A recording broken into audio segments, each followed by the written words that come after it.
এখন সময় ভোর 4:55। আমাদের যাবার বাস 5:15, তাই একটু সকাল সকালই বার হতে যাব ঝাড়খণ্ড। আমরা পার করছি গঙ্গা নদী। নবদ্বীপের উপর দিয়ে আমরা এগিয়ে চলেছি বর্ধমান স্টেশনের দিকে। বর্ধমান এমনিতে ধানের জন্য বিখ্যাত, তাই যাবার পথে দুদিকে এত ধানের জমি।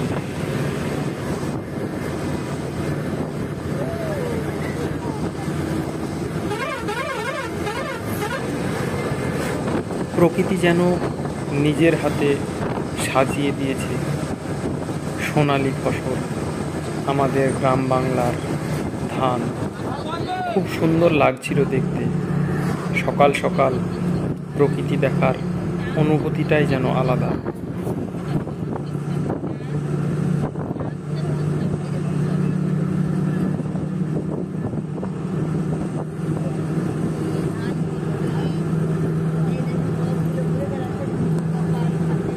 বন্ধুগণ, আপনারা অবশ্যই জানাবেন গ্রাম আপনাদের কেমন লাগে, আর যারা শহরে থাকেন তারাও জানাবেন যে আপনাদের শহরটা কেমন, আর গ্রামে আসতে চান নাকি সেটাও কমেন্ট বক্সে কমেন্ট করে জানাবেন প্লিজ। গ্রামের সবুজ ধান ক্ষেত, রাস্তা শেষ। এখন আমরা ধীরে ধীরে প্রবেশ করছি বর্ধমান শহরে। বর্ধমান বাসস্ট্যান্ড থেকে বর্ধমান স্টেশন যেতে আমরা একটা টুকটুকি নিয়েছিলাম। ভাড়া পড়েছিল মাথাপিছু 20 টাকা। এই ফ্লাইওভারের উপর দিয়েই আমরা পৌঁছে গেলাম বর্ধমান স্টেশনে।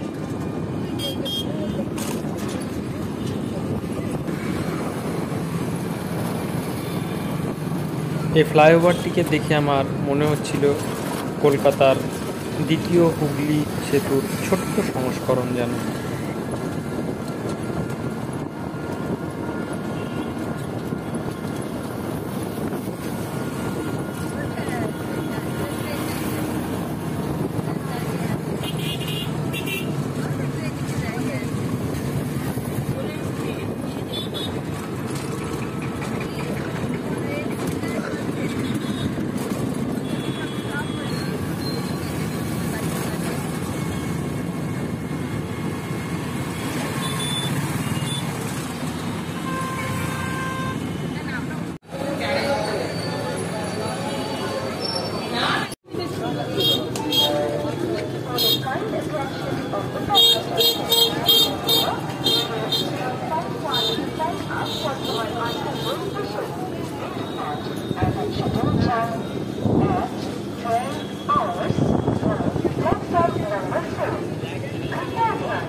বারোটা 20 হাওড়া দারভাঙা এক্সপ্রেস।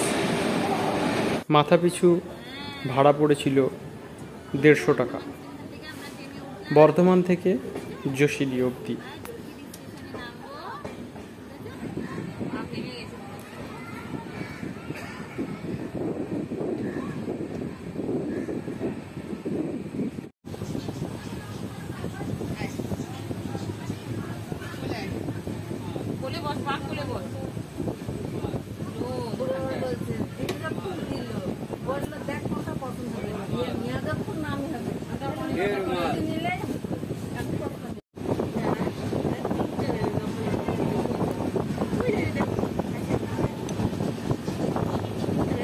একটু পিঙ্ক পিঙ্ক কালার, এই ঘাস ফুলি, এক ধরনের ঘাস ফুলি।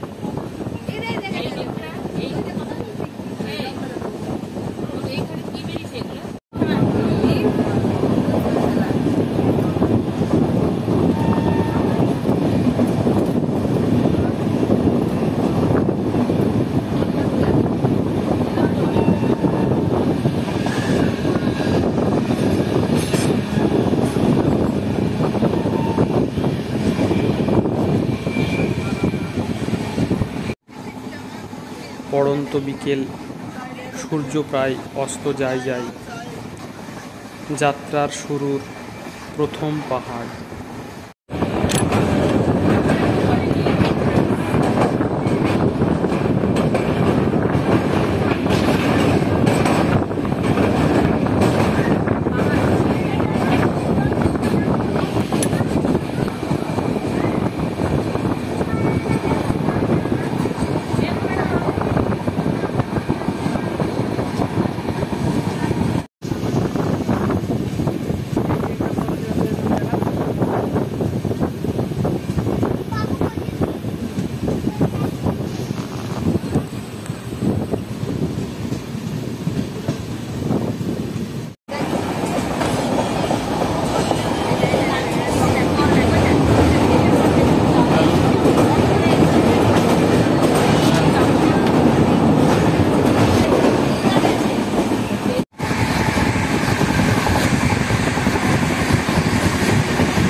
আমরা আমাদের গন্তব্য যোশীডি স্টেশনে পৌঁছালাম বৈকাল 4:30 নাগাদ।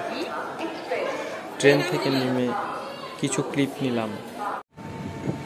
আপনারা যারা যোশীডি আসবেন, মানে দেবঘর, তাদের জন্য বলি, যোশীডি স্টেশন থেকে দেওঘর যাবার জন্য অটোর ব্যবস্থা আছে।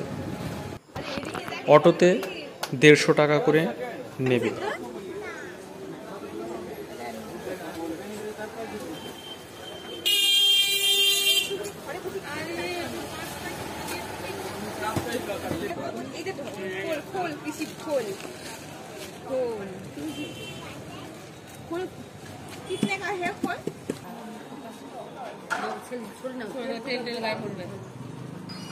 দেওঘরে প্রবেশ করে প্রথমে আমরা একটা হোটেল নিলাম।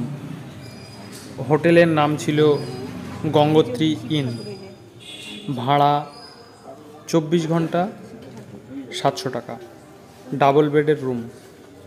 তবে আশেপাশে খোঁজ করলে এর থেকে বেশি ভাড়াই বলছিল, তাই আমরা এই হোটেলটাতেই ঢুকেছিলাম। হোটেলের যে ভিডিও সেটা পরের পার্টে দেওয়া হবে।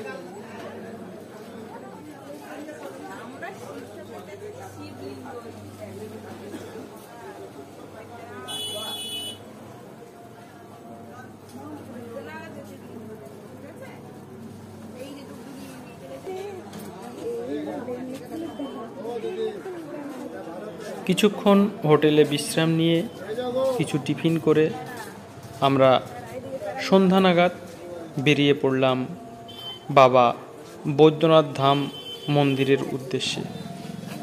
যেতে যেতে এই ব্যক্তির সঙ্গে দেখা।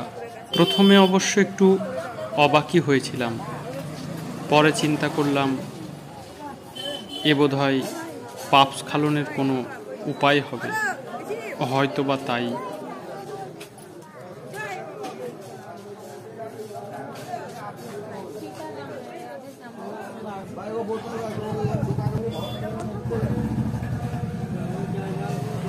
দেওঘরে এসে আমাদের প্রথম মন্দির দর্শন সীতারাম রাধেশ্যামের।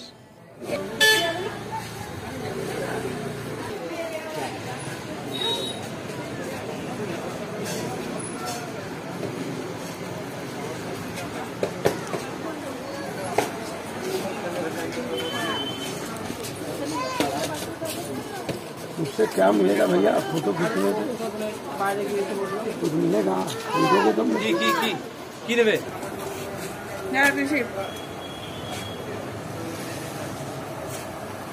এখানে এখন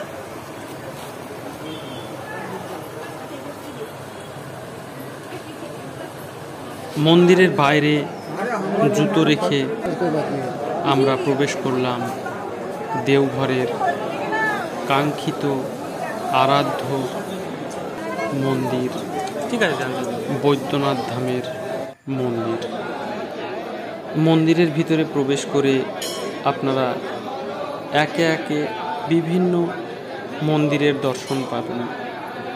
ছোট থেকে বড় বিভিন্ন মন্দির রয়েছে এবং সেই মন্দিরের বিগ্রহও রয়েছে। আর ভিতরে একজন করে পুরোহিত মশাই বসে রয়েছেন আগত দর্শনার্থীদের টিকা পরিয়ে দেওয়ার জন্য। এই অংশের ক্যামেরাবন্দি করার লোভ সামলাতে পারেনি।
काल भैरव बाबू टिप लगाओ, टिप नहीं दिए, टिप लगाओ, टिप लगाओ। जय शिव, जय शिव। सकल कामना पूर्ण करे बाबा।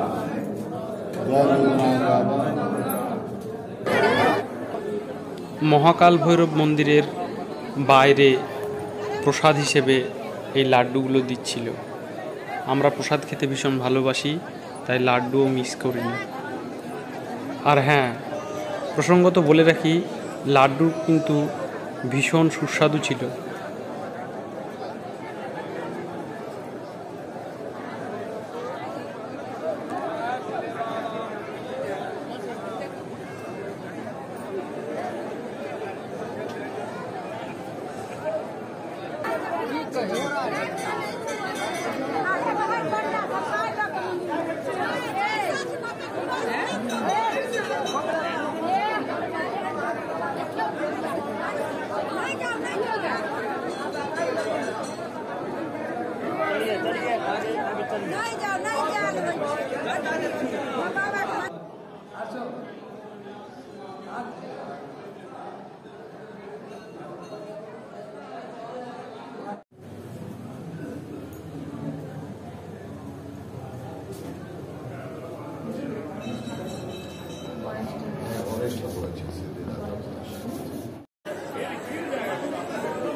এগুলো সব প্রজাপতি। রাতের বেলায় আশ্রয় নেবার জায়গা, বেশ লাগছিল দেখতে। ছাদের কোণে কোণে প্রজাপতি।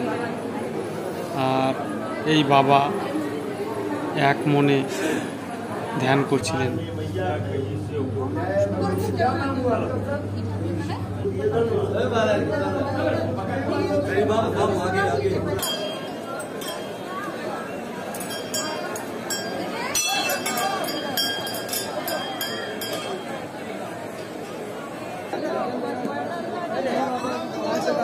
ভদ্রমহিলা নিষ্ঠা সহকারে এক মনে ঠাকুরের জপ করছিলেন।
जय नारायण भाई दरबार में जय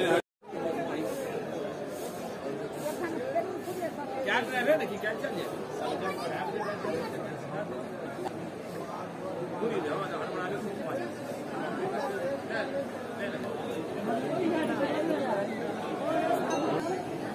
মাকে ভালোবাসে বলেই এত বৃদ্ধ বয়সে যখন চলতে প্রায় অক্ষম, তখন সুযোগ্য পুত্র হিসাবে মাকে নিয়ে এসেছে বাবার দরবারে।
আমাদের আজকের মতো দেওঘরের বৈদ্যনাথ ধাম এর সান্ধ্যকালীন ভ্রমণ শেষ হলো।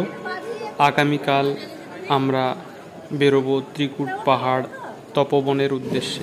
পরের দিন সকালবেলায় আমরা টিফিন করলাম। টিফিনে ছিল কচুরি আর ছোলার ডালের তরকারি। এক প্লেট অর্থাৎ 4 পিস কচুরির দাম 25 টাকা, আর হাফ প্লেট অর্থাৎ দুটির দাম নিয়েছিল 15 টাকা।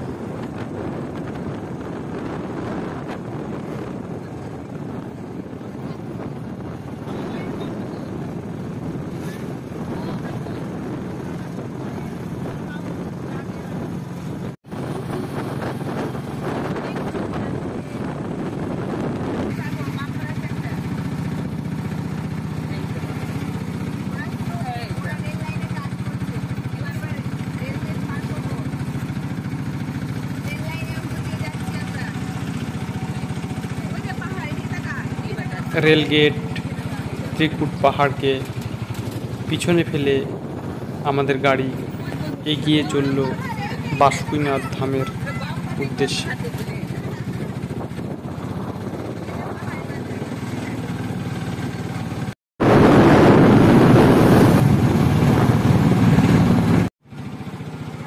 প্রসঙ্গত আরও একটা বিষয় জানিয়ে রাখি বন্ধুগণ, আমরা পুরো দিন ঘোরবার জন্য 1500 টাকায় অটো রিজার্ভ করেছিলাম।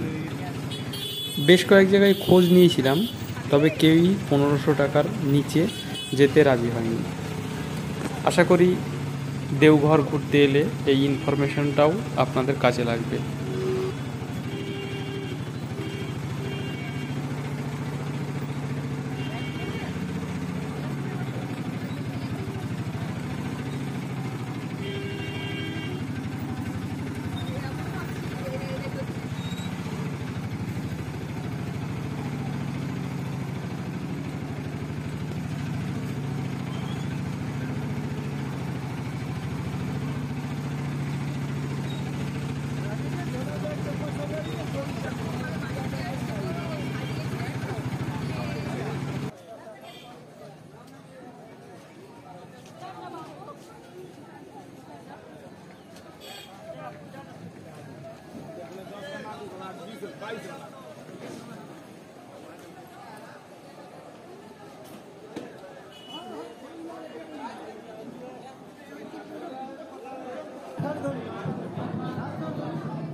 মন্দিরের প্রবেশদ্বারের সবসময় বয়ে চলেছে জলের ধারা।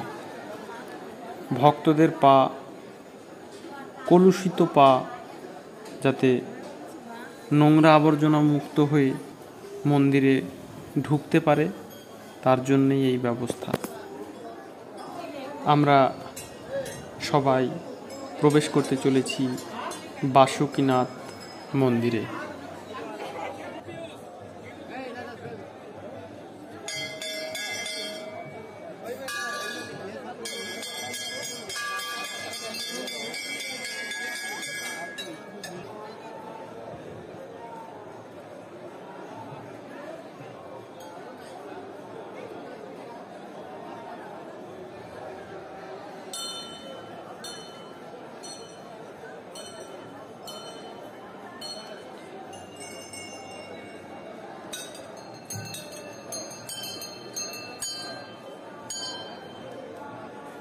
মন্দিরের উল্টো দিকের বিল্ডিংয়ে প্রতিকৃতি আঁকা রয়েছে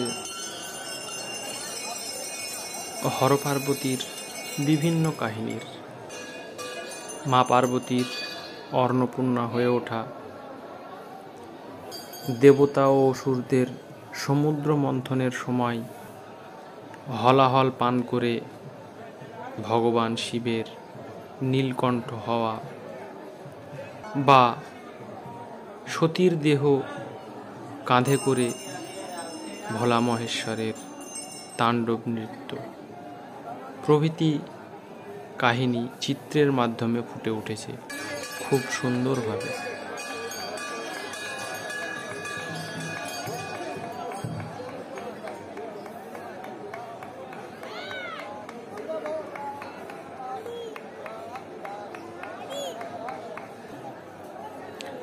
যজ্ঞের অগ্নি সদা সর্বত প্রজ্বলিত।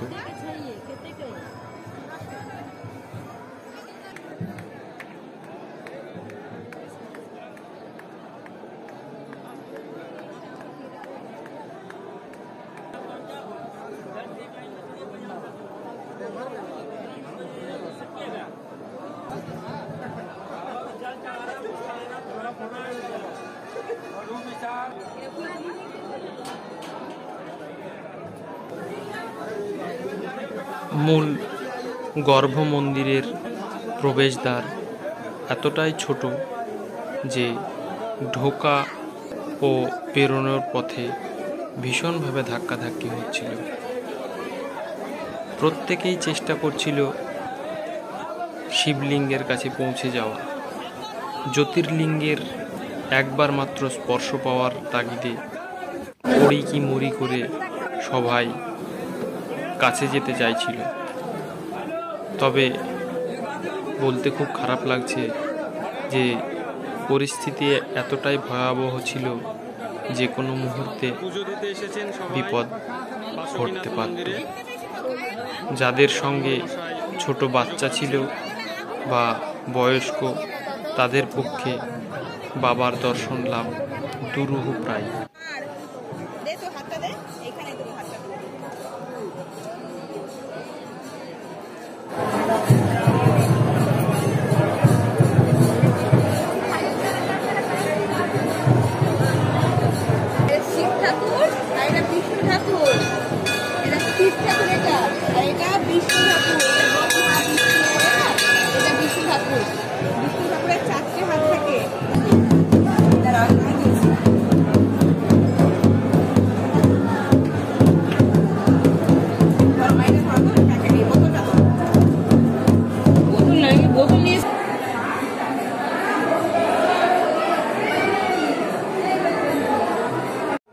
ভারতবর্ষের সর্বত্র শিশুশ্রম নিষিদ্ধ, কিন্তু পেটের জ্বালা বড় জ্বালা।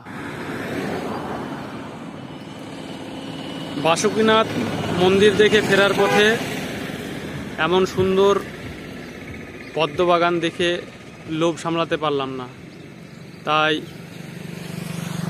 এক ঝটকায় নেমে দেখে নিলাম পদ্ম শালুকের বাগান। সেই সঙ্গে বোনাস হিসেবে ছিল বুনো হাঁস, যদিও অনেক দূরে থাকার কারণে স্পষ্ট আসেনি, তবুও যতটা পারলাম ক্যাপচার করলাম।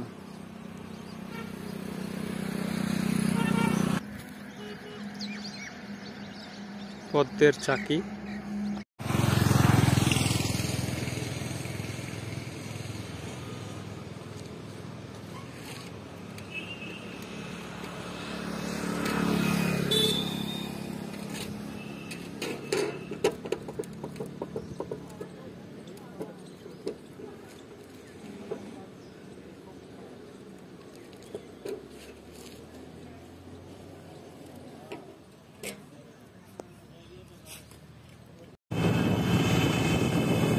বাসুকীনাথ মন্দির দেখা শেষ। ফেরার পথে পদ্মবাগানও দেখতে পেলাম। এবার আমাদের ড্রাইভার অরুণদা আমাদের নিয়ে চলল ত্রিকুট পাহাড়ের উদ্দেশ্যে। খুব সুন্দর রাস্তা, সেই রাস্তা ধরে আমরা এগিয়ে চললাম ত্রিকুট পাহাড়ের দিকে। ত্রিকুট পাহাড়ের ব্যাপারে বেশ কিছু ইনফরমেশন দর্শক বন্ধুদের দেওয়ার আছে, তারা অবশ্যই মনোযোগ দিয়ে শুনবেন এবং ভিডিওটি দেখবেন। আর ভিডিওটি ভালো লাগলে লাইক, শেয়ার, কমেন্ট করতে ভুলবেন না।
দাদা ক্লাস কত?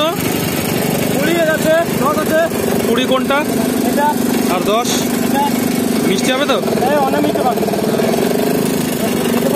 এই টোটাল পাহাড়টা ঘুরতে কতক্ষণ লাগবে? 1 ঘন্টা লাগবে। 1 ঘন্টা 1 ঘন্টা লাগবে না? টোটাল পাল না, মন্দির কতগুলো আছে? মন্দির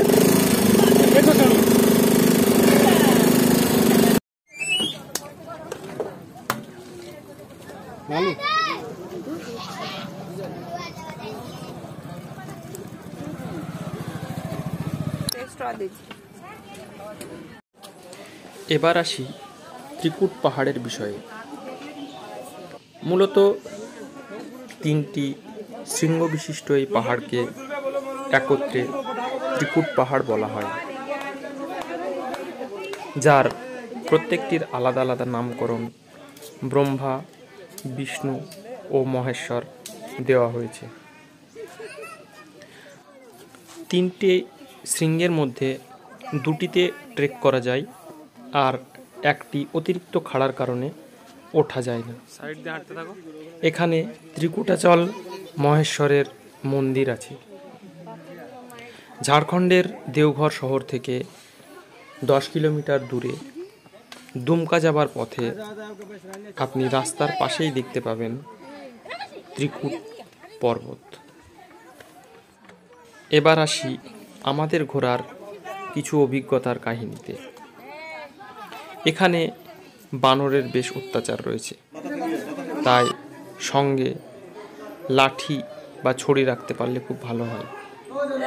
আমরা রেখেছিলাম, তবুও আমাদের বানরের অত্যাচারের সম্মুখীন হতে হয়েছিল।